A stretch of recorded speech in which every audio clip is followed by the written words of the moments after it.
আমার প্রিয় ছোট্ট বন্ধুরা, আজ আমি তোমাদের একটা সুন্দর গল্প শোনাবো। যিশু ক্ষমা করেন ও পুনরায় আহ্বান জানান। কি আশ্চর্য! জাল ভরে গেছে।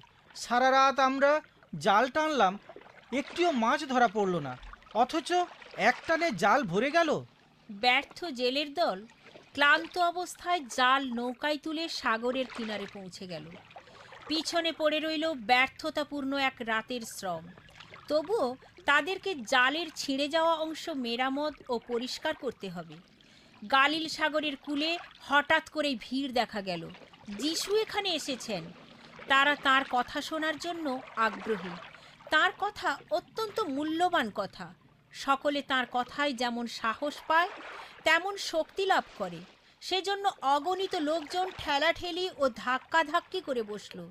ফলে যিশুর জন্য কোনো স্থান আর রইল না। পিতর, তোমার নৌকায় আমাকে একটু উঠতে দাও, আর কিনারা থেকে নৌকা একটু দূরে রাখো। এবার সকলে ভালোভাবে তাকে দেখতেও পাবে এবং তার কথা শুনতেও পাবে।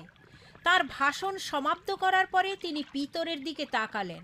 পিতর, গভীর সাগরে চলো, নৌকা থেকে সাগরে জাল ফেলো, আমরা মাছ ধরতে এসেছি। পিতরের মুখমণ্ডল দেখতে পেলে আমি আনন্দিত হতাম। আমরা এখন মাছ ধরতে যাচ্ছি। দিনের বেলায় সূর্যের তাপে মাছ সাগরের তলদেশে চলে যায়, জালে ধরা পড়ে না। কোনো মাছ জালের কাছে আর আসে না। তিনি যে কি কথা বলছেন তা পিতর বুঝতে পেরেছেন। তিনি একজন পেশাজীবী ধীবর। প্রভু, সারা রাত আমরা জাল টেনেছি, একটি মাছও ধরতে পারিনি। আমাদের ব্যর্থতার কথা যিশুর কাছে আমরা বলতে পারি। তবে আপনার কথা মতো আমি সাগরে জাল ফেলব। পিতরের কাছে কতই না প্রাচুর্যময় লাগছিল। সে এসব কিছুই জানত না। তিনি যিশুর বাক্যে বাধ্য ছিলেন, আর বাধ্যতার মূল্য তিনি পেয়ে গেলেন। অন্যান্য জেলেদের নিয়ে তিনি জাল ফেললেন। বিস্ময়ের কাজ ইতোমধ্যে ঘটে গেল। তাদের জালে অধিক পরিমাণে মাছ ধরা পড়ল, যার ফলে জাল ছিঁড়ে যাবার উপক্রম হলো। যাকব, যোহন, আমাদের সাহায্য করো, আমরা একা একা সামলাতে পারছি না। তারা অন্য নৌকার ভাইদের আহ্বান জানালো যেন তারা দ্রুত চলে আসে, আর তাতে দুটি নৌকা মাছে পরিপূর্ণ হয়ে গেল। নৌকাতে এতটাই মাছ উঠল যেন নৌকার অবস্থা ডুবুডুবু হয়ে দাঁড়ালো। এবার পিতর যিশুর উপর অত্যন্ত মুগ্ধ হয়ে পড়ল। সে বুঝতে পারল যিশুর থেকে তার পার্থক্য কত অধিক। প্রভু, আমার থেকে দূরে সরে যান, কারণ আমি একটা পাপী ব্যক্তি। কতই না মহান প্রভু! তিনি পিতরের কাছ থেকে সরে যাননি, বরং তাকে ক্ষমা করে দিলেন।